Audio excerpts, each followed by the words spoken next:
അസ്സലാമു അലൈക്കും വറഹ്മത്തുള്ളാഹി വബറകാതുഹു. ഏറെ സ്നേഹം നിറഞ്ഞവരെ, എല്ലാവർക്കും സന്തോഷവും സമാധാനവും ഐശ്വര്യവും നേർന്നുകൊണ്ട് ഒരുപാട് നാളുകൾക്ക് ശേഷം നമ്മൾ വീണ്ടും നിങ്ങളിലേക്ക് വരികയാണ്. അതിന് ചില കാരണങ്ങളുണ്ട്. പ്രധാനമായും നാം യാത്ര ചെയ്തുകൊണ്ടിരിക്കുന്നത് മുഹറമിന്റെ അവസാനത്തെ ദിനങ്ങളിലൂടെയാണ്. അത് സഫറിലൂടെ നാം ഏറെ കാത്തിരിക്കുന്ന, നമ്മുടെയൊക്കെ ഹൃദയമെന്ന മാണിക്യ കൊട്ടാരത്തിൽ ഒളിപ്പിച്ചു വെച്ച സ്നേഹത്തിന്റെ ഭാജനം നബി കരീം മുഹമ്മദ് മുസ്തഫ സല്ലല്ലാഹു അലൈഹി വസല്ലമ തങ്ങളുടെ ജന്മം കൊണ്ട് അനുഗ്രഹീതമായ റബീഉൽ അവ്വൽ വരാൻ പോവുകയാണ്. റബീഇനോടനുബന്ധിച്ച് മദ്ഹിലലിയാം, മദദ് നേടാം എന്ന കഴിഞ്ഞ വർഷം നമ്മൾ നൽകിയ അതേ ശീർഷകത്തിൽ തന്നെ ഈ വർഷവും നമ്മൾ സ്റ്റാറ്റസ് വീഡിയോയും അതുപോലെ തന്നെ കഥകളും പാട്ടുകളും ഒക്കെയായി നിങ്ങളിലേക്ക് വരുന്ന സന്തോഷം അറിയിക്കുകയാണ്. ഇന്ന് ആദ്യമായി ഒരു കഥയിലൂടെ നമ്മൾ ഇതിന് തുടക്കം കുറിക്കുകയാണ്. നമ്മുടെ മദ്രസയിൽ പഠിച്ചുകൊണ്ടിരിക്കുന്ന മക്കളൊക്കെ റബീഉ പ്രോഗ്രാമിന് വേണ്ടി കഥകളും, കൊച്ചുകുട്ടികളൊക്കെ കഥകൾ അന്വേഷിച്ച് നടക്കുകയാണ്. അവർക്ക് ആവശ്യമായ രീതിയിലുള്ള അവരുടെ ഭാഷയിൽ അവർക്ക് പറയാൻ പറ്റിയ രീതിയിലാണ് ഈ കഥ ഞാൻ നിങ്ങളുടെ മുമ്പിൽ അവതരിപ്പിക്കുന്നത്. മക്ക എന്ന ആ വിശാലമായ മരുഭൂമി, ആ മരുഭൂമിയിൽ അല്ലാഹു എന്ന ഏകദൈവ വിശ്വാസത്തിന്റെ ദീപസ്തംഭവുമായി കടന്നു വന്ന ലോകത്തിന്റെ നേതാവ് നബി കരീം മുഹമ്മദ് മുസ്തഫ സല്ലല്ലാഹു അലൈഹി വസല്ലമ തങ്ങൾ പ്രബോധനം ചെയ്യാൻ തുടങ്ങുന്ന ആദ്യകാലം പ്രവാചകന് ഇഷ്ടമില്ലാത്ത ഒരു വൃദ്ധയായ സ്ത്രീ താമസിച്ചിരുന്നു.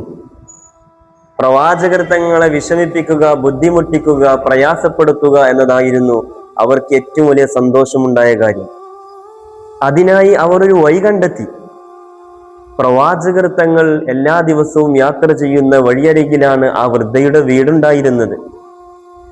പ്രവാചകർ തങ്ങൾ വരുമ്പോഴെല്ലാം ആ വൃദ്ധയായ സ്ത്രീ തൻ്റെ വീട്ടിലെ അടിച്ചുവാരിയ അടിക്കാട്ടവും മുള്ളും അഴുക്കുകളുമൊക്കെ പ്രവാചകർ തങ്ങളുടെ ശരീരത്തിലേക്ക് എറിയും.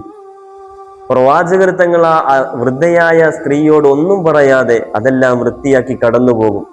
ദിവസങ്ങളോളം ഇങ്ങനെ തുടർന്നുകൊണ്ടേയിരുന്നു. അപ്പോഴൊന്നും പ്രവാചകർ തങ്ങൾ ആ വൃദ്ധയായ അമ്മയോട് ദേഷ്യം വെച്ചില്ല. അങ്ങനെ ദിവസങ്ങൾ കഴിഞ്ഞുപോയി. ഒരു ദിവസം പ്രവാചകർ തങ്ങൾ അതുവഴിയിലൂടെ വന്നപ്പോ തന്റെ ശരീരത്തിലേക്ക് വേസ്റ്റുകൾ വീയുന്നില്ല, ചപ്പുചവറുകൾ വീയുന്നില്ല. പ്രവാചകർ ചുറ്റും നോക്കി, ആ സ്ത്രീ ഇവിടെ ഇല്ലേ, ആ അമ്മ ഇവിടെ ഇല്ലേ, കണ്ടില്ല. പ്രവാചകർ തങ്ങൾ നടന്നുപോയി. പിറ്റേ ദിവസവും വന്നു. അപ്പോഴും തന്റെ ശരീരത്തിലേക്ക് വേസ്റ്റ് വീഴുന്നത് കാണുന്നില്ല. ചുറ്റും നോക്കി, ആ അമ്മയെ കാണുന്നില്ല. പ്രവാചകർ തങ്ങൾ നടന്നുപോയി. മൂന്നാമത്തെ ദിവസവും അതിലൂടെ വന്നപ്പോ അപ്പോഴും തന്റെ ശരീരത്തേക്ക് വേസ്റ്റുകളൊന്നും വീയാത്തത് കണ്ടു. അവിടെ ആ അമ്മയെ അന്വേഷിച്ചു, കണ്ടില്ല. അയൽപക്കത്തെ വീട്ടിലൊക്കെ പോയി അവിടെയുള്ള ആളുകളോട് ചോദിച്ചു, ഇവിടെ ഒരു അമ്മയുണ്ടായിരുന്നല്ലോ, ആ അമ്മക്ക് എന്തു പറ്റി, അവരെ കുറച്ചു ദിവസമായി കാണുന്നില്ലല്ലോ. അപ്പോ അവര് പറഞ്ഞു, പ്രവാചകരെ, അവർ പനിയൊക്കെ ബാധിച്ച് ശക്തമായ ക്ഷീണത്തോടുകൂടെ തന്റെ വീട്ടിൽ വിശ്രമിക്കുകയാണ്. ആ സമയത്ത് പ്രവാചകർ തങ്ങൾ ആ അമ്മയുടെ വീട്ടിലേക്ക് കടന്നു ചെന്നു. താൻ ശത്രുവായി കാണുന്ന പ്രവാചകർ അടുത്ത് നിൽക്കുന്നത് കണ്ടപ്പോ ആ അമ്മ വല്ലാതെ പേടിച്ചുപോയി. തന്നെ കൊല്ലുമോ, തന്നെ എന്തെങ്കിലും ചെയ്യുമോ എന്ന് പേടിച്ചു. ആ സമയത്ത് വളരെ സൗമ്യമായി പ്രവാചകർ തങ്ങൾ ആ അമ്മയോട് ചോദിച്ചു, അമ്മേ, നിങ്ങൾക്ക് സുഖമില്ല എന്ന് ഞാൻ അറിഞ്ഞു. ഞാൻ നിങ്ങൾക്ക് എന്തെങ്കിലും സഹായം ചെയ്തു തരേണ്ടതുണ്ടോ? അത്രയും പറഞ്ഞ് അവിടെ ഉണ്ടായിരുന്ന പാത്രത്തിൽ നിന്ന് ആ അമ്മക്ക് വെള്ളം എടുത്തു കൊടുത്തു. ആ അമ്മ വെള്ളം മതിവരോളം കുടിച്ചു. അപ്പോഴേക്കും പ്രവാചകർ തങ്ങൾ അവിടെയുള്ള ആ വീടൊക്കെ വൃത്തിയാക്കി അവർക്ക് വേണ്ട പരിചരണങ്ങളൊക്കെ നൽകി. താൻ ഇത്രയേറെ ദ്രോഹിച്ചിട്ടും തന്നോട് ഇതുപോലെ കാരുണ്യത്തോടുകൂടെ ഒരാൾക്ക് സഹവസിക്കാൻ, ഇടപഴകാൻ, പെരുമാറാൻ കഴിയുമെങ്കിൽ അത് സാധാരണ ഒരാൾക്കും കഴിയില്ല.